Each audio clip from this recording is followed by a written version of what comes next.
The Bible does not contradict itself, and it doesn't contradict. Wait, pause. You said the Bible does not The contradict Bible does itself? not contradict itself, nor does it contradict the heart of Jesus.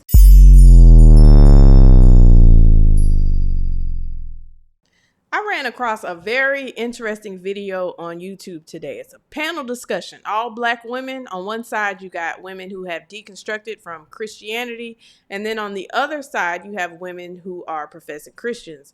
And y'all know I love to talk about theology and apologetics around here. So I just wanted to share a few of my thoughts based on this interesting discussion. So let's go ahead and get into it. Christianity is the only true religion.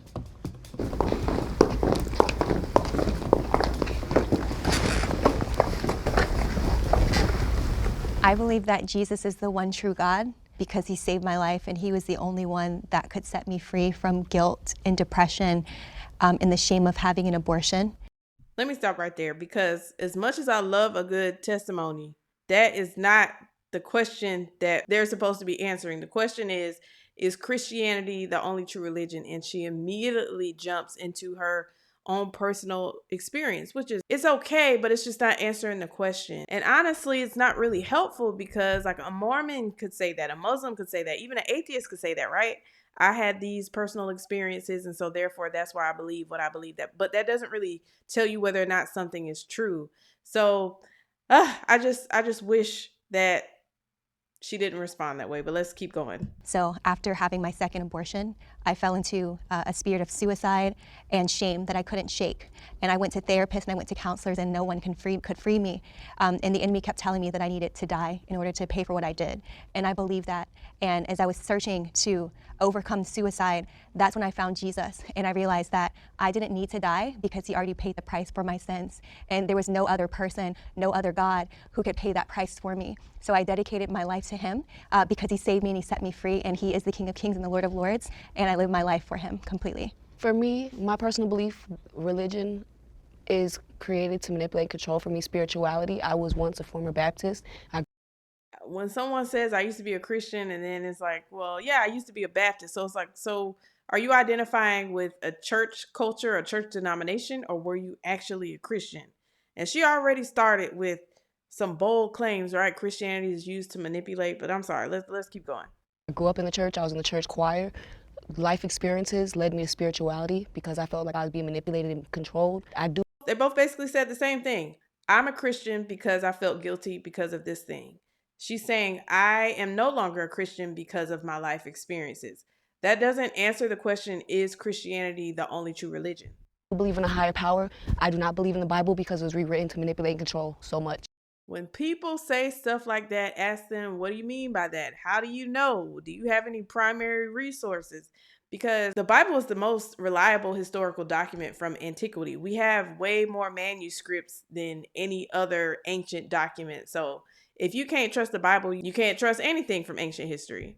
I believe that Christianity and Jesus is the one true God. I grew up in the church, but I strayed. You know, you go live your life, you do your thing. But I 4 years ago rededicated my life, and I have had so much freedom from it. I thought I was not in control of everything, but I was trying to control everything, and that's not my job, and that's not a burden that is for us to bear. We can bear the burden even if we wanted to. It's so freeing knowing that God is with you even in the suffering. He's with you anywhere that you go, so you don't have to take it on alone, even when the people around you may not know how to handle it. They may not, necessarily be there in the way that you expect. God will always be there. I am a former. Okay, so that was another nice churchy answer, but it's still not really getting to the heart of the question, because she's basically saying, I'm a Christian because Jesus gives me peace. That's great, but what if someone finds peace in some other source, right? It's not answering the question. Former Christian, and I grew up in the church, like many of us here, and I just didn't have great experiences in the church. I felt like it was a very toxic environment for me. The friends that I did have in the church, I feel like they controlled and manipulated, like just everything when it came to our friendship, and they would just kind of blame it on Jesus. I also just believe that religion, because I'm not religious at all, I believe in God as a higher power. She's not religious, but she believes in a higher power. And there's a lot of assumptions already here, right? So she's saying that she was mistreated in church. And I think when people say that they have church hurt, we should hear them out and, just listen to their story and see what they mean by church hurt. but there's an assumption that it was wrong for her to be treated that way. So that kind of begs the question, okay, wrong according to who? Wrong according to what? Because as Christians, we have a moral standard, we have a moral authority. God is our authority. The Bible tells us what is right and what is wrong. So how do you determine what's right and what's wrong? How do you know how to treat people if you don't have that, if you don't have God's rules? Now, if you have another set of rules, I'm just saying, what are those rules and why should anyone base their life on those rules? As Christians, I think we have good reasons to base our life on those rules because Christianity has proven itself to be true through a lot of different means. But I mean, basically, if you can prove God exists and you can prove that Jesus rose from the dead, or at least give sufficient reasonable evidence for that, those are good reasons to believe that Christianity is true. So then I would have to ask the person who made the claim that she just made, what makes that wrong? What are you basing your moral standard on? I look at it like politics. It divides people. You know, it doesn't bring us together. It divides us and moves us away from each other. There's an assumption there that, first of all, that Christianity is the only worldview that divides. As if, some people, when they deconstruct or, they decide that they're going to live a lifestyle that their family, especially if they come from a Christian household or something like that, if they want to live a lifestyle that goes against what their family is into, and if the family doesn't approve of their behavior, a lot of people now are saying, I'm not going to talk to my parents anymore. I'm going to cut off my family. So it's not like Christians are the only ones who, our worldview can be considered divisive. So I think that's not really fair. And again, it's coming back to this assumption that being divisive is wrong. Wrong based on what? I just never could correlate to that. I've been a former Christian for about 7 years now. And I just feel like I am God, because if you look up what I am means, or again, I thought she said she wasn't religious, but now she's saying she's God. God, it means I am means God. And so I just realized that it just wasn't for me anymore. So in terms of Christianity, you don't believe in religion at all, but you believe that you have a relationship with God personally. Yes, I believe in a higher being, yes. A higher being, okay. Yes. So do you believe that there are any religions that are true religions? I've studied multiple different religions. Like, for me, I can say, because a lot of times we just follow things that we were taught in our home from early ages, because we were all like practicing spirituality. And when they there's an assumption that because someone taught you something that it's automatically wrong if it's Christianity. So, okay, somebody taught me Christianity, therefore it's wrong. It's like, I was taught a lot of truth by my parents, and I believe that Christianity is true, again, for all the reasons I already named. But you're almost indicting the people who raised you in the church as if they are automatically wrong just because they are the ones who gave you this information. It makes no sense. took that away from us, we start reading the Bible, which has been manipulated. And it How do you know that? What do you mean by that? just divided us, It didn't do any good for us, I personally feel. So, And when you say we, who are you referring to? Black people. When it comes to Christianity, we're the only ones who, the Bible this, the Bible that. I got to go to church every Sunday. This didn't make no sense to me because there's plenty of people who are Christians who are not Black, right? White people are Christians. There's Christians in other parts of the world. So I don't know why she's saying that only Black people identify as Christian and go to church on Sundays. And what do you see other people doing from different races? Like, I know Muslims, they pray 5 times a day. I don't see them going to church every week, or Muslims go to mosques. you feel like you have to go to a church to pray, or a church to find community. I just wanted to share that even though the Bible and Christianity has been used as a weapon in the past, anything can be used as a weapon if you want that to be the intention behind what you're doing. I believe that that's not the true reason why Christianity is there or the Bible is there, but people have used it that way to control people, and people have used it that way to separate people. She made a good point. Just because someone perverts something, it doesn't mean that the Christian worldview is wrong because of the transatlantic slave trade. First of all, Christianity is way older than the transatlantic slave trade. Christians have been, worshiping Jesus as God for centuries before people were being transported from West Africa to America. So anyway. A pot can be used as a weapon doesn't mean you shouldn't cook with it. I would just Exactly. A pot can be used as a weapon. I mean, a car can be used as a weapon. People do evil things with cars all the time. Like, should I turn in my driver's license? Come on. Just like to add facts that can be looked up if anybody would like to look it up. Jesus of Lubeck was one of the first slave ships in the 1500s.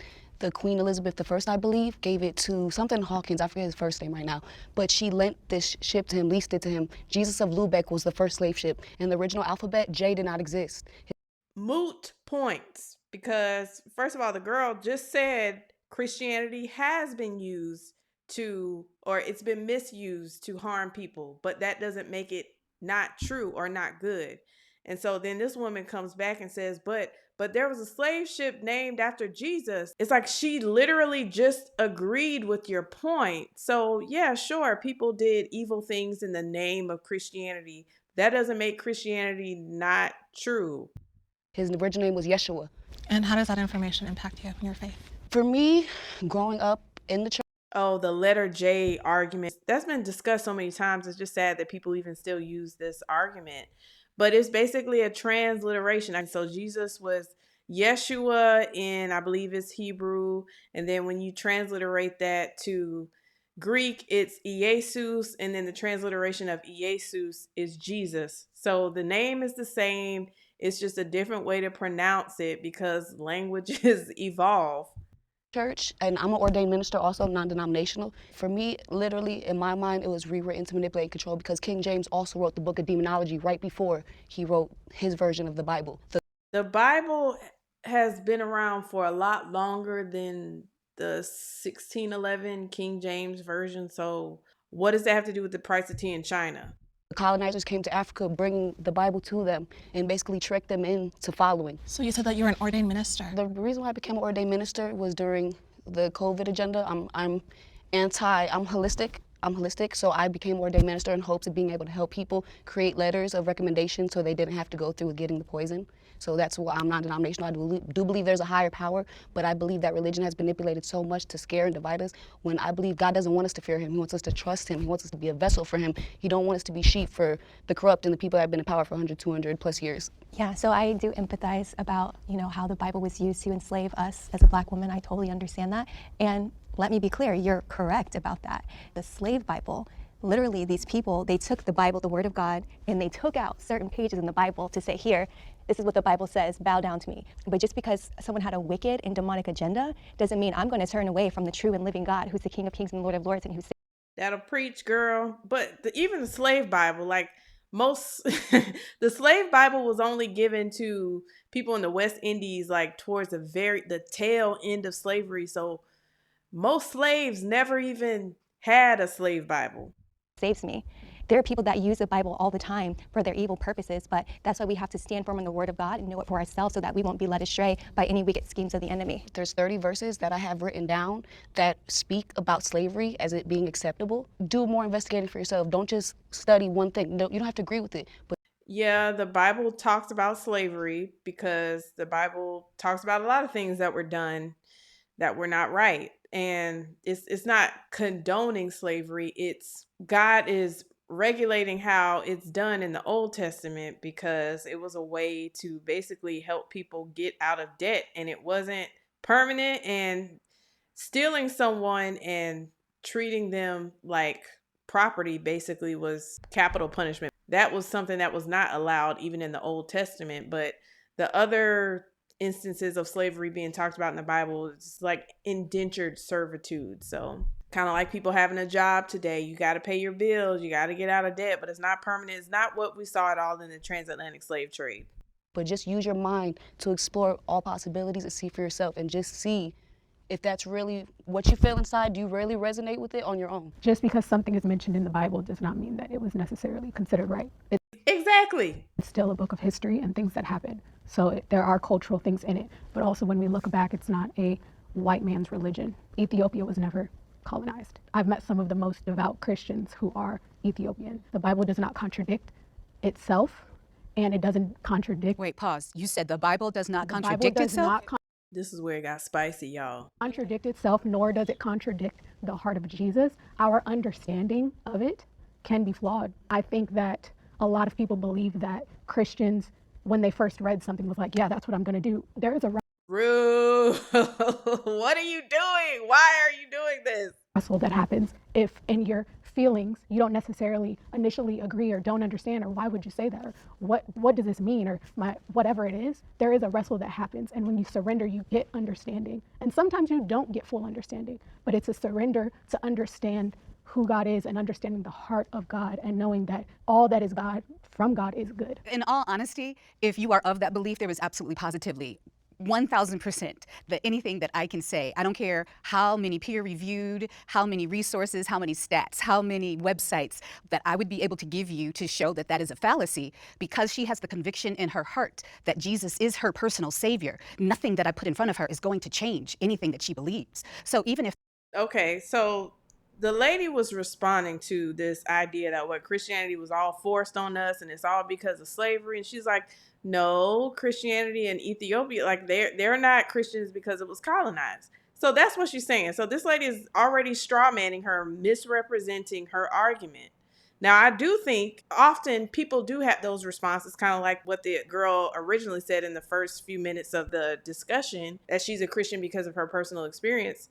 But she wasn't even saying that's why I'm a Christian, at least not in this particular part of the conversation. So this lady misrepresents her argument and goes into, I got stats and I got this and I got that. Well, where are they at, ma'am? Where are they at? there is a contradiction, it will matter not to you. It matters to me, so that's why I separated from it. But there is a particular lens that Christians have. We're living it. Christians put a felon, a rapist, a misogynist, you name it, he's in office because of the Christian right. More than Christians voted for Donald Trump.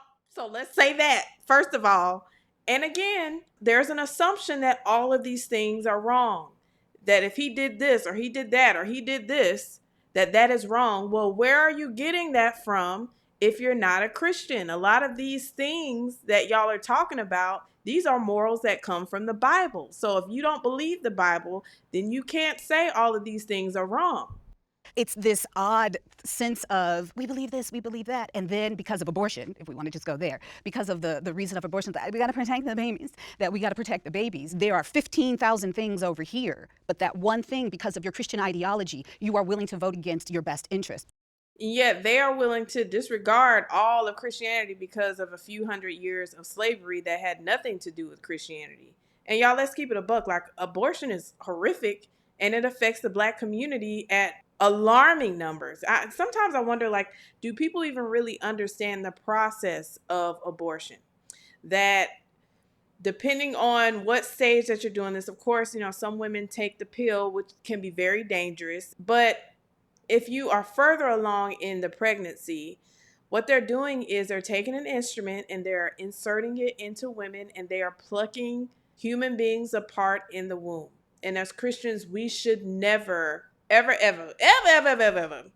say that that's okay. It's wrong and evil, just as evil as slavery. It's a little bit of a cult. I'd love to hear one of the 10. Yeah, I was gonna let- say. enlighten That's what us, we're here for. please. I just want to hear one of the Which one's contradictions. Girlfriend, menopause, brain fog. But if you want me to get my phone and we sit here and I get my yeah, reading we can glasses, sit down by the I mean, phone. if we want to sit down and get a table and be like, all right.